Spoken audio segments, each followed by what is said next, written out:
Good evening. এখন আমি রাতের যে বলেছিলাম তড়কা রুটি করব, সেই তড়কাটাই বানাতে এসেছি। এখন এই ঘড়িটা কিন্তু 9:30 এখনও বাজেনি। এটা এখন 9:15, মানে 9:15 না, হ্যাঁ 15 মিনিট ফাস্ট আছে, 9:15টাই বাজে এই ঘড়িটাতে।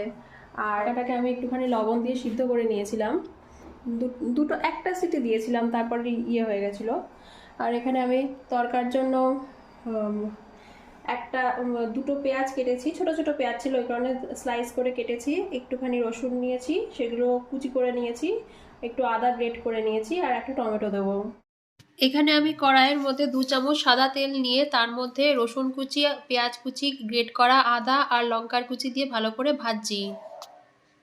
টমেটোও দিয়ে দিয়েছি। এটার মধ্যে আমি লবণ দিয়েছি, হলুদ দিয়েছি, লঙ্কার গুঁড়ো দিয়েছি, আর ধনে আর জিরের গুঁড়ো দিয়েছি। তরকার মশলা আমার কাছে নেই, তাই দিইনি। আর আমি তরকা যখন বানাই, তরকার মশলা দিয়ে বানাই না, এমনি নর্মালই বানাই। একটু গরম জল দেবো।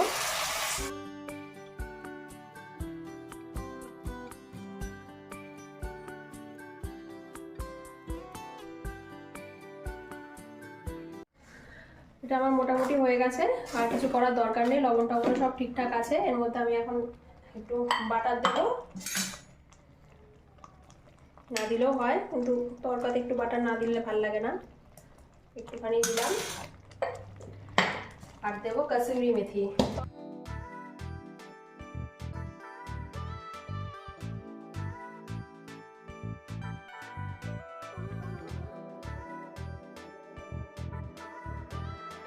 তরকাটাও দারুণ হয়েছে, আর মাটির হাঁড়িতে করাতে আরও বেশি ভালো হয়েছে।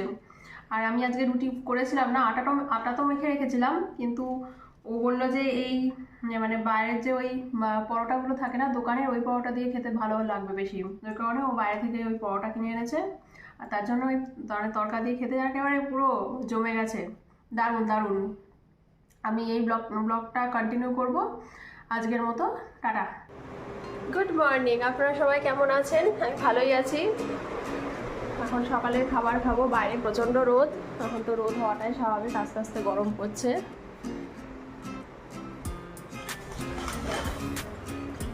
চোখে ব্যথা লাগে বাইরের লাইট যখন আসে। আর আজকে কালকে এই জামাটা এসছে অ্যামাজন থেকে, এটা একটা কাফতান টাইপের। ওটা এখনও খুলে দেখিনি, ওটা আজকে চান করে উঠে আমি এটাই পরবো, তখনই একবারে খুলবো।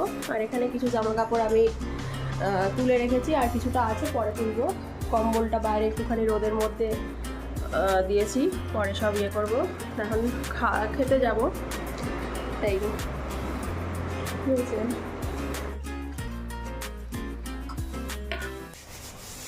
কালকে এই হাঁড়িটাতে তরকা করেছি, তো আজকে আর ইউজ করবো না, আজকে ঢুকিয়ে রাখবো। এই কারণে একটু তেল মাখিয়ে রাখলাম, তাহলে অনেকদিন ঠিক থাকে, কিছু লেগে যায় না যখন রান্না করা হয়।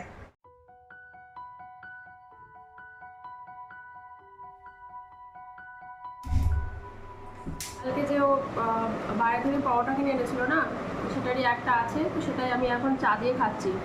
চায়ে একটু চিনি দিয়ে নিয়েছি। এটা আমার তো খেতে ভালো লাগে না, ওই বাসি লুচি, তারপর এমনি পরোটা চা দিয়ে চুবিয়ে চুবিয়ে খেতে, সিঙ্গাড়া, এগুলো খেলে না আমার অত প্রবলেম হয় না। মানে অনেকের অম্বল টম্বল হয়, আমার হয় না, এটা আমি খেতে পারি। এটা আমার ভালো লাগার খাওয়া, মানে এর সাথে আমার আর কিছু দরকার নেই। তবে চায়ে একটু চিনি লাগে।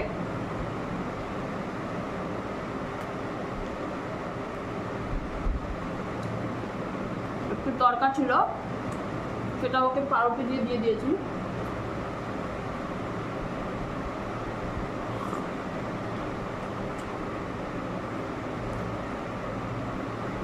এগুলো আমার কাছে অমৃত পুরো। আজকে রান্নাবাড়ি সেরকম কোনো তামঝাম করিনি। এখানে আমি মাছের ঝোল বসিয়েছি, আলু কুমড়ো আর রসুন দিয়েছি, একবারে বসিয়ে দিয়েছি, কালো জিরে দিয়ে। এবার লবণ হলুদ দেবো, হয়ে যাবে আমার লাইটটা। মাছের ঝোলটার মধ্যে আমি আজকে পেঁয়াজ দিইনি, কালো জিরে দিয়েছি শুধু। কালো জিরের মধ্যে আদা বাটা, টমেটো দিয়ে, লবণ হলুদ লঙ্কার গুঁড়ো, জিরের গুঁড়ো, ধনের গুঁড়ো দিয়েছি, আর একটু ফিশ মশলা দিলাম। এটা যেহেতু পেঁয়াজ কিছু দিইনি, ওই কারণে এটা দিলাম। এবার এটা ভালো করে কষিয়ে জল ঢেলে দেবো, মাছগুলো দিয়ে দেবো। তারপরে লাস্টে নামানোর আগে একটু ধনে পাতা কুচি দেবো। এটা একদম পেঁয়াজ ছাড়া মাছের ঝোল। আর এখানে আমি উচ্ছে ভাজা বসিয়েছি। উচ্ছে ভাজার মধ্যে একদম উচ্ছে, আলু আর কুমড়ো দিয়েছি, আর একটু রসুন দিয়েছিলাম। লাস্টে নামানোর আগে যেরকম পেঁয়াজ দিই, সেটা তো দিতেই হবে। ওটা ছাড়া উচ্ছে ভাজা আমার কাছে বা আমার হাজব্যান্ড দুজনের কাছেই বৃথা মনে হয়, খেয়ে শান্তি পেলাম না এরকম। এই হলো আমার আজকে রান্না। আমার এখানে ভাতও হয়ে গেছে, আর কালকে ছোলার ডাল যেটা করেছিলাম সেটা তো রাতে তরকা খেয়েছিলাম বলে খাওয়া হয়নি, তো ওটাই আছে। আর একটু ভাত ছিল দুপুরের, ওটাও গরম করে নিয়েছি মাইক্রো ওভেনে। ব্যাস, আজকে আমার রান্না আপাতত এটা এতটাই। এসব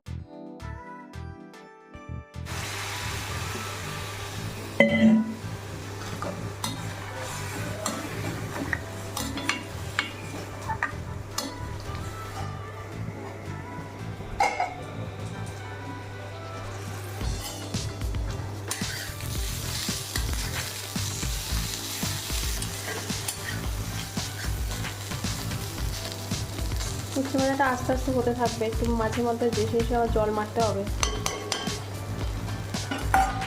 আমার এখানে মাছের ঝোল পুরোপুরি হয়ে গেছে। আমি গরম মশলার গুঁড়ো দিইনি, একদম পাতলা করেই ঝোল করেছি, পেঁয়াজ ছাড়া। এটা ঢেকে দিলাম, দুবেলারই আছে এখানে, একবারে করে রেখেছি। আর উচ্ছে ভাজাটা এখনও হতে অনেকটা বাকি আছে, অনেকটা না, একটু একটু বাকি আছে। এই উচ্ছেগুলো হবে, আলু টালুগুলো সিদ্ধ হয়ে গেছে, কুমড়োটাও আর একটু হবে।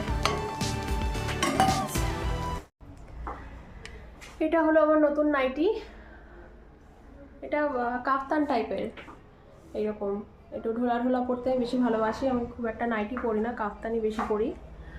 আর বাইরে যে ইয়েটা মেলে দিয়েছিলাম কম্বলটা, সেটা তুলে নিয়েছি। আর সব রান্নাবাড়ি তো সব হয়ে গেছে, চান ফানো হয়ে গেছে। এখন একটু টিভি দেখবো, তারপর খাবো। এখানে বর কাজ করছে, তারাই দেখাই পেছন দিক থেকে, আবার বেশি দেখালে খেপে যাবে, দরকার নেই। আর এখানে আমার ঠাকুর পুজো দেওয়া হয়ে গেছে, তো চলছে, পরে আবার আসবো। আর এখন খেতে বসবে, আমার খাওয়া হয়ে গেছে। ও কাজ করতে করতে দেরি হয়ে গেছে, আবার খিদে পেয়েছিল বলে আমি খেয়ে নিয়েছিলাম, তো কিছু করার নেই। ও এখন খাক, আমি পাশেই থাকবো, কিন্তু এই হলো ব্যাপার। ঠিক আছে, আমার ব্লগটা আমি এখানেই শেষ করছি, আর বেশি কোনো ইয়ে করছি না। আমার ব্লগটা আমি তাহলে এখানেই শেষ করছি। আপনারা সবাই ভালো থাকবেন, নিজেদের খেয়াল রাখবেন। আর আমার ব্লগ যদি ভালো লেগে থাকে তাহলে লাইক অ্যান্ড সাবস্ক্রাইব করে দেবেন। টাটা।